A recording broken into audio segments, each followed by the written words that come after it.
Fala galera, sejam bem-vindos a mais um Clube da Bilheteria. Hoje eu vou falar um pouquinho a respeito da performance dos últimos grandes lançamentos que saíram nos cinemas dos Estados Unidos e do restante do mundo também.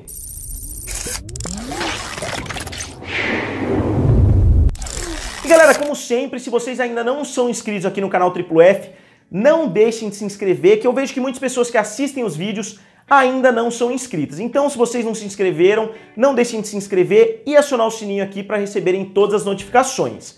E também, se vocês não estão participando do sorteio que eu estou fazendo lá no meu Instagram, @triplofasa, não deixem de participar, basta curtir a foto oficial e cumprir os pré-requisitos que vocês vão estar participando e concorrendo a prêmios excelentes.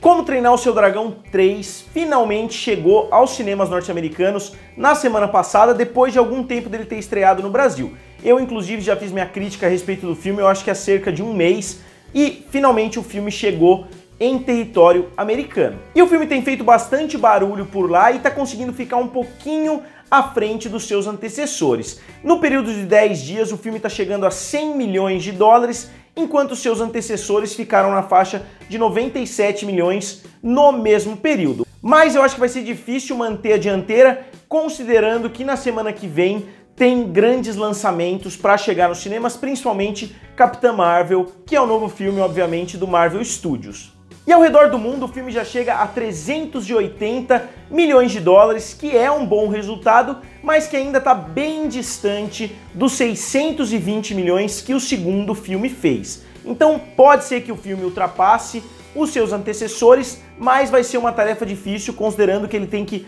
praticamente dobrar o que ele fez até o momento. É claro que dá para acontecer, mas não vai ser uma tarefa tão fácil. Já o primeiro filme fez 440 milhões de dólares, então eu acredito que o primeiro filme ele vai conseguir ultrapassar com facilidade, mas vai ser uma briga boa para ver se ele vai conseguir ultrapassar ou não o segundo filme da franquia. E essa franquia tem se solidificado como uma das melhores franquias de animação, principalmente em termos de aceitação crítica, fora dos filmes da Disney/Pixar. E com certeza é o maior sucesso recente da DreamWorks. E agora duas considerações bem interessantes a respeito dessa trilogia que a gente viu de Como Treinar o Seu Dragão. E o primeiro ponto é o seguinte: é uma das pouquíssimas franquias que cada filme conseguiu diminuir o seu orçamento.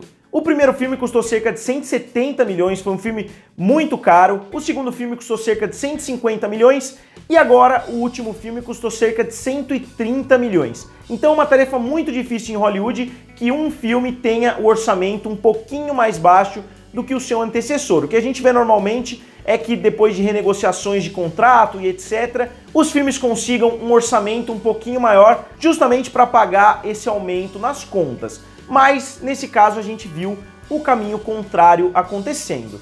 E além disso, cada um dos três filmes foi distribuído por um estúdio diferente. Os três foram produzidos pela DreamWorks, obviamente, mas cada um foi distribuído por um mega estúdio. O primeiro foi distribuído pela Paramount, o segundo foi distribuído pela Fox e o terceiro foi distribuído pela Universal, que comprou a DreamWorks nesse período entre o segundo e o terceiro filme. Então isso eu não sei se é um fato inédito, cada filme de uma grande franquia ter sido distribuído por um estúdio diferente, mas com certeza é algo extremamente raro de acontecer. E outro caso curioso de um filme que não estreou tão bem assim, mas que conseguiu uma performance excelente no decorrer das semanas seguintes, foi o filme The Upside, que é baseado no filme francês, no grande sucesso francês, Os Intocáveis. O filme já ultrapassou a marca de 100 milhões de dólares nos Estados Unidos, sendo que teve uma estreia tímida de 20 milhões de dólares. Obviamente, uma estreia de 20 milhões de dólares não é péssimo, mas não era esperado que o filme fosse fazer um multiplicador de mais de 5,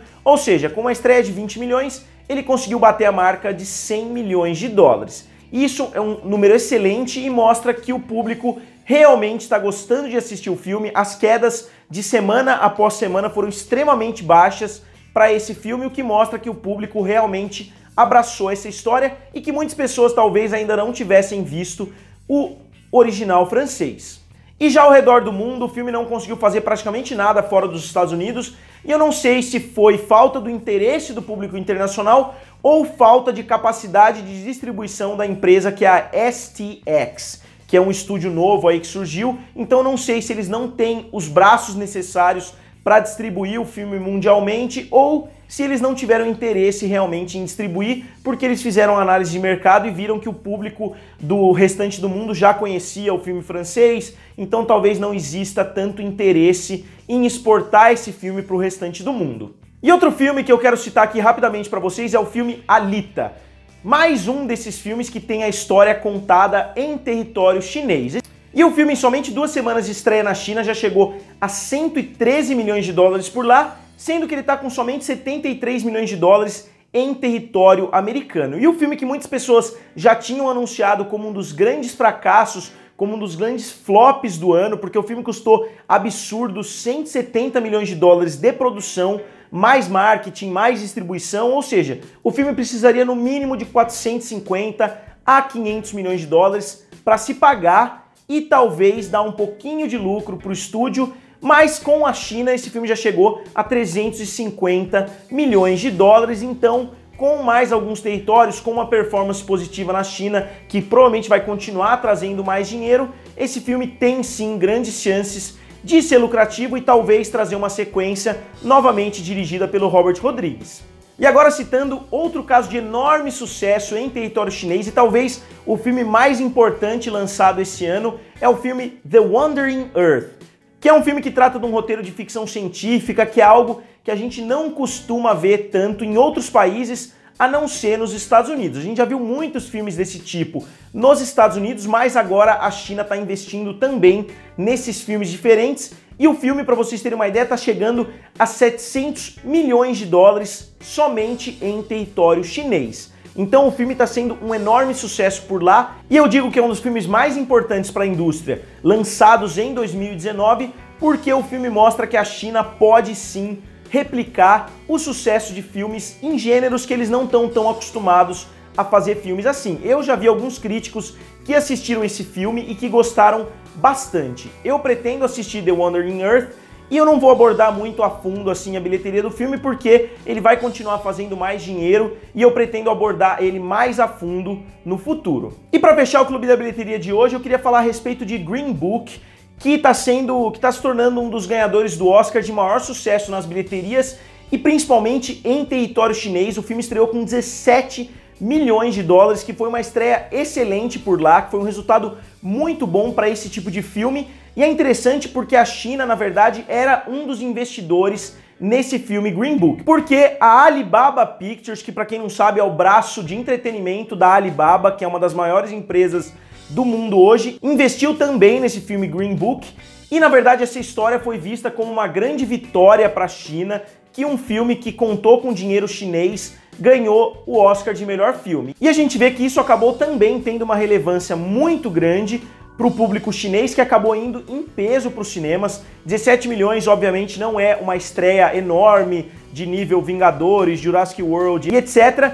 Mas uma estreia de 17 milhões de dólares é uma estreia excelente para esse estilo de filme, que geralmente não é um sucesso tão grande lá na China. Geralmente os filmes que fazem muito sucesso por lá são os grandes blockbusters cheios de efeitos especiais. Então a gente vê que a China está realmente abraçando esses produtos, os quais ela teve algum tipo de envolvimento. A mídia chinesa também aclamou bastante que um filme com dinheiro chinês, com dinheiro de investidores chineses, ganhou o maior prêmio da noite nos prêmios da Academia. Então acho que isso vai ser bem interessante daqui pra frente. Quem acompanha o Clube da Bilheteria sabe que eu falo sempre a respeito da influência da China, mas a gente está vendo cada vez está ficando mais frequente da gente ver filmes chineses fazendo um enorme sucesso, filmes americanos fracassando nos Estados Unidos, mas fazendo um grande sucesso na China, e agora a gente está começando inclusive a ver investidores chineses investindo em filmes americanos cada vez com mais frequência. A gente já viu isso acontecer o ano passado com Venom, por exemplo, e eu acho que essa tendência só vai aumentar nos próximos anos, porque a China não só quer criar uma indústria de cinema para concorrer com Hollywood, como eles também aparentemente querem investir cada vez mais no cinema hollywoodiano. E agora, como sempre, eu queria saber de vocês o que vocês acham dessa dominação chinesa nos cinemas. Digam aqui nos comentários, curtam o vídeo e se inscrevam no canal. Valeu e nos vemos em breve.